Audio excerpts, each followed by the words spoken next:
I actually remembered the GoPro today so we could film a ride through Boston. I'm on this awesome bike path that runs right from Roxbury and Jamaica Plain into downtown. But I think I'm gonna go over towards Cambridge maybe, see some stuff I haven't seen on the bike.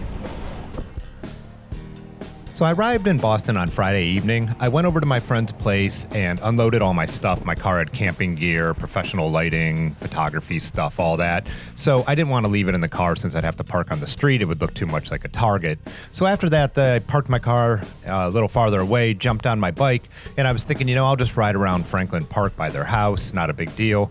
But of course, I ended up all the way down by the harbor and everywhere and just cruising around. But I realized I didn't have my GoPro, I didn't have my wallet, and I didn't have my camera. Just with the way I left, I hadn't thought about it. I'm even riding in my Vans, slip-ons with no socks on, but I just couldn't help myself. So this is just a little bit of phone footage and pictures from that first evening cruise around Boston. I think I ended up doing like 18 miles.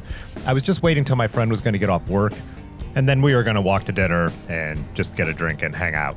The next day, my work day went real quick. We just did some exteriors of the buildings we were there to photograph and film. There's a big seafood company, but it was a pretty day, so we wanted to get a little bit in, but my day ended earlier than I had anticipated. So I hopped on the bike again and just went cruising. Eric was also working again on this day. So it's easy for me to look back with some hindsight in the time I had that I could have really made a route. I know some people had suggestions. Some people saw the Strava and Instagram and asked if there was any meetups. Like I said, this is a work trip, and any riding was a bonus. I was glad to have my bike, just like when I was in PA 2 nights before. It was all just extra. So, like I said, hindsight's 20/20, but I still ended up having a great day out on the bike on Saturday. I've been coming to Boston for a number of years to visit my friends and do some work also. So I've kind of watched the bike infrastructure evolve here, and now I have to say it's some of the best that is any place I've ridden. I know some of this footage is me just cruising through the street like New York City style, but man, you could go almost anywhere in bike lanes and a lot of protected bike lanes. First time I came here, I remember thinking, man, I don't know if I would ever ride a bike around here. I jumped on a city bike and went down that path I was on at the beginning, but that was about it. But I ended up feeling really, really comfortable out on the bike, and I was really, really surprised. Well, I'm so glad our day ended early and I get to do this, because I've been to Boston a bunch. This is the first time I've had my bike here. Well, Eric's probably moving out of the city, so this also could be my last time here. So to have my own bike and get a rip around, finally, after all the time visiting, is so sweet.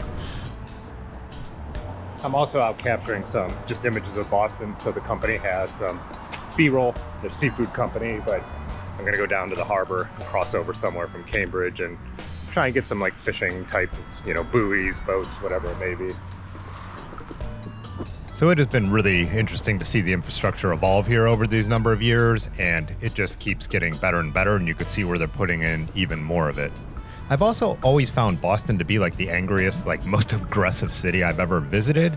So I really didn't feel that way this time, and I'm wondering if it was summer and the tourists and all that kind of stuff, because I've never been here in the summer, as I mentioned, or if it's just the fact that I had my bike, so my mood was so much better. I don't know. I've been there in the fall, and the last time I was there in the winter, and it just seemed like such a different experience. I know a lot of places that have multiple seasons kind of feel like that. I mean, it even could feel like that a little bit around here.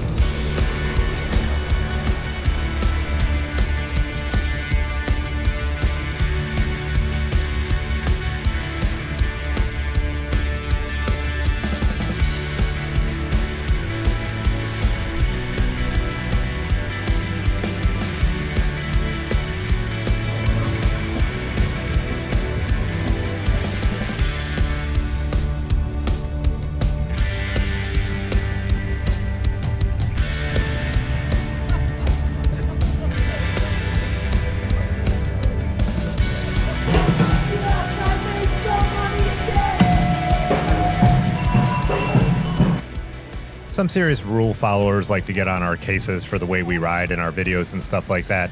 I don't really think I'm bombing around like a New York City bike messenger. And as you could see there, I was walking my bike when it was appropriate to walk my bike when I couldn't safely be in the space without disrupting people. So, it goes both ways. But city rules are definitely different than, bike path rules. This is a beer garden I've been seeing since I've been going to Boston, but the weather's never been good. So it was one of my goals to stop there and grab a beer and hang out for a minute and just take the city in, like right in the central area where all the government stuff is and some of the really old buildings as well. The other thing, too, talking about riding in a city when you're not in the bike infrastructure or when you are and you need to hop out to keep moving. I know a lot of people think this stuff looks crazy, but it's not. The GoPro doesn't show everything. I'm way more aware of what's around me than you could see by just looking through this lens and all that.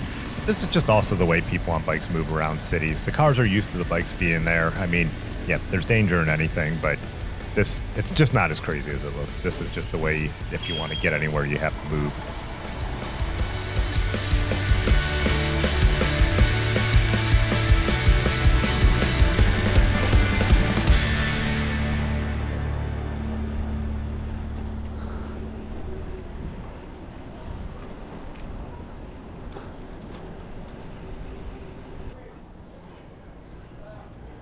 I can't remember the name of the festival that was going on in this part of town. There was some kind of Italian fest, and some of the streets were closed down, and there was a market. Eric had texted me to go check it out. I was thinking of eating over there, but with trying to put my bike somewhere and these crowds and all that, I ended up going to a different spot just to grab a sub sandwich a little later, as you'll see.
I ate my sub over by the old State House, which I just think is really cool.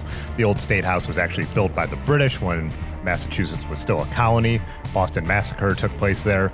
But if you look up historical pictures, it's pretty cool because it once is the biggest looking building around, and then you look at it over time as stuff develops, and now it's sitting here amongst all these skyscrapers. I just think it's really neat. There isn't stuff that old around here in Ohio.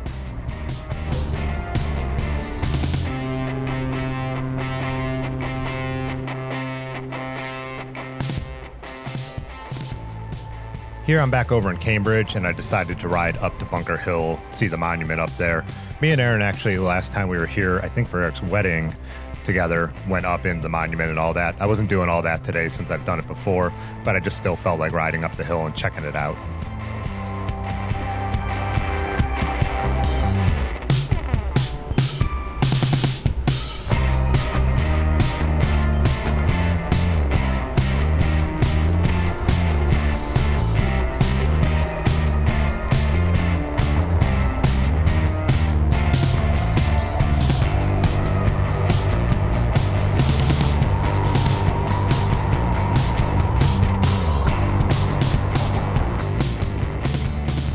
Here you could see more bike paths, bike bridges, so much infrastructure.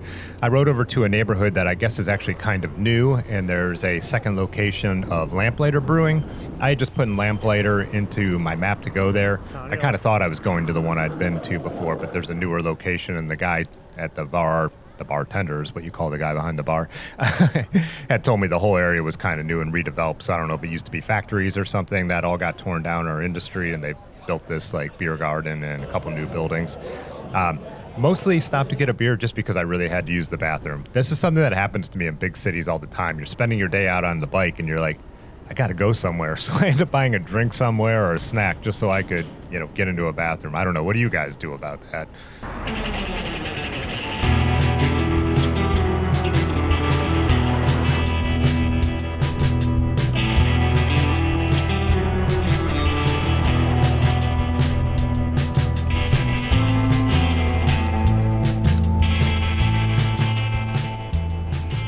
As it was getting a little later in the day, I started working my way back towards Roxbury, where they live, my friends, and I came through Back Bay and just rode some different streets I'd never been on before. Again, you could see newer bike infrastructure here that's just pretty amazing. Even when there's room for the bike lane being separated ends, it cuts up on the sidewalk. They've just made sure there's somewhere to keep you out of traffic in a lot of these spots, and yeah, just so impressive to me.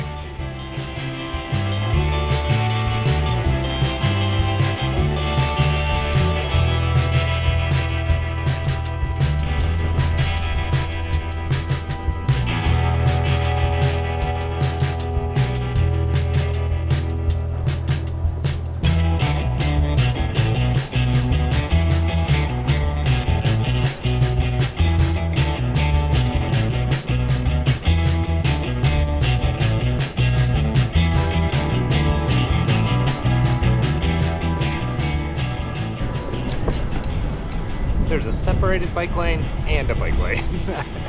It's amazing. It's amazing out here. A bicycle traffic circle, first in my life. So this is the bike path that I ride out into the city, towards the harbor, downtown, north side, north end, all that. But I had never ridden it farther, what would you say, I guess west, inland. So I took it a little ways because I hadn't heard from my friend yet. And then I circled around the backside of Franklin Park, which is right where they live. I had never been on the other side, different on the other side. So you can see here, that's a protected bike lane that people have pulled a whole entire line of cars and have double parked it in. There are people sitting outside. There are people sitting out there smoking bongs and hanging out and drinking. It was definitely a different vibe over here. But yeah. And then I cut through the park and there was other little parties and festivals going on. I even came up, as you'll see, on a car that had driven into the bike path and all that. So yeah, this was quite the experience over here.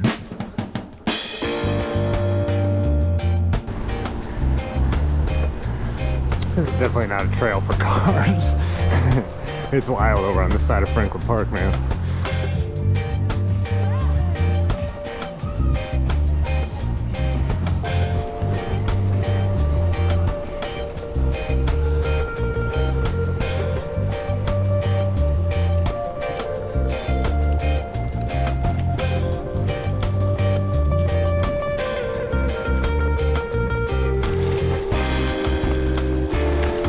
We find the grab wherever we go.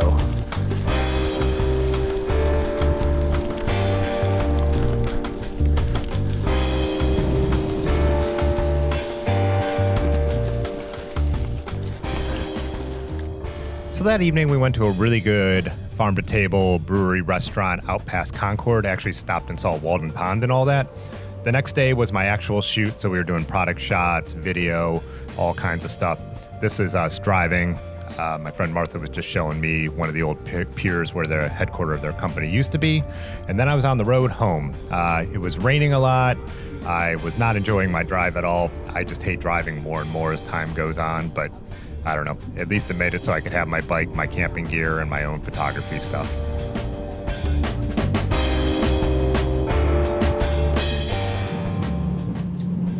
Last night of my trip, and I'm driving after dark and in the rain. I actually got off the freeway because I can't stand it. I'm not really sure what happened because my arrival time was supposed to be around 8 and the driving was actually fine and I was going over the speed limit, but somehow Google Maps was way off today and I lost time speeding, so I'm not sure what was up with that. Anyways, this is what I hate the worst, is driving after dark and in the rain. So I can't wait to get to the campsite and just be on the road tomorrow and be home. So I camped at Green Lake State Park, actually where we stopped in New York on our first night of our Finger Lakes bike tour on the Erie Canal. It had been raining and everything, so I basically set up my rainfly, put my bike and some of my light stands and all that under the picnic table, and then I just posted up in the back of my Toyota Matrix and slept back there. I've done it before, it works fine. Watched some of the women's Tour de France and then passed out. About to pass Buffalo, almost home. Almost. Been a long drive, kind of a long night, more of a long morning because the people across from me at the campground just let their kids yell. And they had a dog that they wouldn't control either that would run out and almost get hit by cars, and then the kids would scream. So just awful people. But yeah, it's not like everyone's around there sleeping in tents. Just let your kids run around yelling. Anyways, can't wait to be off the road. So that'll do it for this video. Hit that like button. I will see you in the next one. Thanks as always for watching. Peace.